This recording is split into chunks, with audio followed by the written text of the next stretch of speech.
Hey, hello everyone and welcome to Extreme Graphics Tech. My name is Angelos and on today's video I want to talk to you about why the CPU matters so much when testing a GPU. But before getting into that, let me ask you, you know that the 80% of people who watch this channel are not subscribed to it?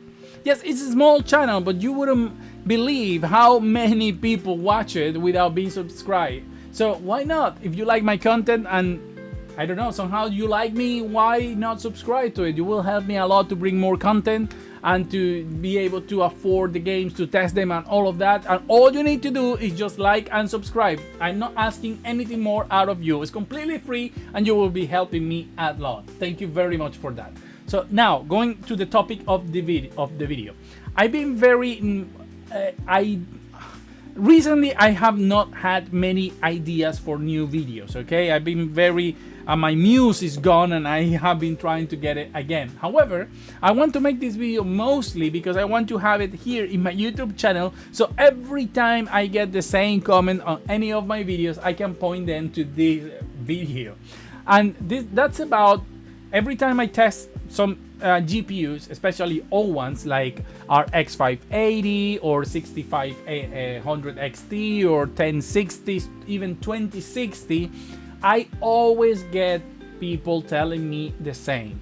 But why are you using an i7 3700K to test these old GPUs? You should use something older that is more realistic to be paired with these GPUs, okay? And I do agree with that, but there is a thing that you need to understand and the way I do the testing and the reason I do it. I'm not saying that my way is the best or the better way, it's just my way, okay? It's what I believe in. So let me explain it to you. I have a test bench. I have lots of different configuration. Believe me, I have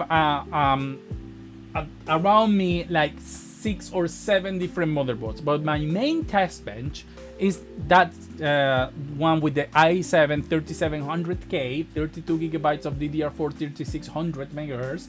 And the reason I use that is because that's the fastest CPU I have, okay, available. And yes, you will say, okay, but why not use an older CPU that is more realistic when pairing it with that particular, let's say an RX 580 or an RTX 2060 Super, okay? So, and the reason is, for me, is simple, and then you're going to be seeing some videos while I'm talking about this. When I decided to pair the RTX 20 Super with an i7 6700K, and I normally, when I'm testing GPUs, I try to set the graphic quality and resolution high enough to make the GPU be the bottleneck before the CPU, okay? Because what I'm trying to show you is not how many FPS a particular GPU can do in certain games. What I want to show you is sort of the best, from my point of view, quality that you can get in certain games and still achieving a playable frame rate, whether that's 60 or 30 depending on the situation. I'm not interested in showing you 80, 90, 120 FPS because I think that for those GPUs, especially on the AAA games or high profile games that I test, that the most important thing is to at least get to a 60. So I try to use FSR, 1440p if it's possible, you know, high resolution, nice quality, medium to high, if it's possible even ray tracing, because my whole point here is to show you, yes, you can play very good at 60 FPS with this GPU at this recent title. But maybe the GPU is old enough that no, it's not good enough for 60. So let's try to get the best 30, okay? Because I still think 30 is possible to play. So with that in mind, you can see that I'm not trying to achieve high frame rate. I'm trying to achieve high quality. So that means that the GPU is going to be the bottleneck in this situation, because for high frame rate, I do need a faster CPU. And of course, then many people won't be able to get those FPS that I'm showing if I'm using an i7 3700K, because obviously this CPU is capable of spitting out lots of frames, while maybe somebody using an 8700K won't get the same results. But when I am testing and trying to make the GPU be a bottleneck, the situation is different. However, even having said that, you can see in the examples that I have given you, which I'm using an i7-6700K, that the GPU is still saying that it's 100% utilization. However, there can be difference of up to 20 FPS in the same settings just by having an i7-6700K versus a 13700K. And what I'm trying to say with this is, if I use an older CPU that I think is more equivalent of the machine you have at home, which I don't know, I may be showing you, a poor result of the GPU. What I want to show you is the maximum, the best you can get out of that GPU, even if you are not going to pair it with a CPU, because at least that's the best that is going to happen. Okay, and that way you can decide if you want it or not. Because if I show you with an old CPU, a middle of the road CPU, an 8700, thinking that, this is a best pair, okay, and that CPU only give me 50 FPS, or I have to lower the quality enough or something just to get to a stable 60, while with the 3700K, I was able to get 10 extra FPS on that game, you may decide that that GPU is not good enough for your needs because it's not giving you the amount of FPS you are wanting. While if I show you the best that GPU can do, okay, you can say, well, that GPU is spitting out then some frames. Then I buy the GPU, and maybe your CPU is not that great and you're not getting that, but you can. If you change your CPU for whatever reason, or if you already have a good CPU and you think, this GPU is more than well enough. And even then, you have to think about something. An i7-6700K is a 10-9-year-old CPU, okay? So normally, I will expect you, if you're buying like a 5600 XT,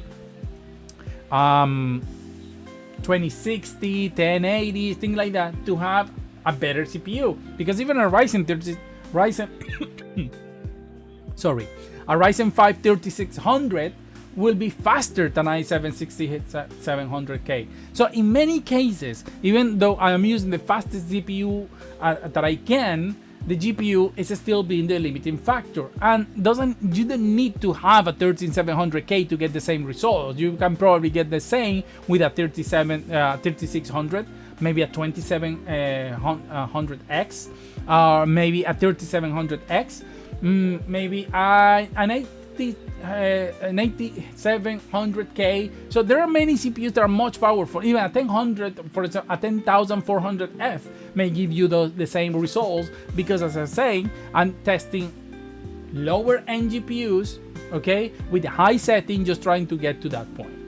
So that's all I wanted to say. I just wanted to let you know that what I'm trying to achieve here is just to show you the best that GPU can do, so you can have a better decision. Of course, then you can find other videos, maybe with the CPU you want and that GPU, and see if there is any difference, to see and check, am I losing FPS by using this CPU with that GPU? I know it can get 60 in that game, but paired with this CPU, will I still get 60? And you can see other videos.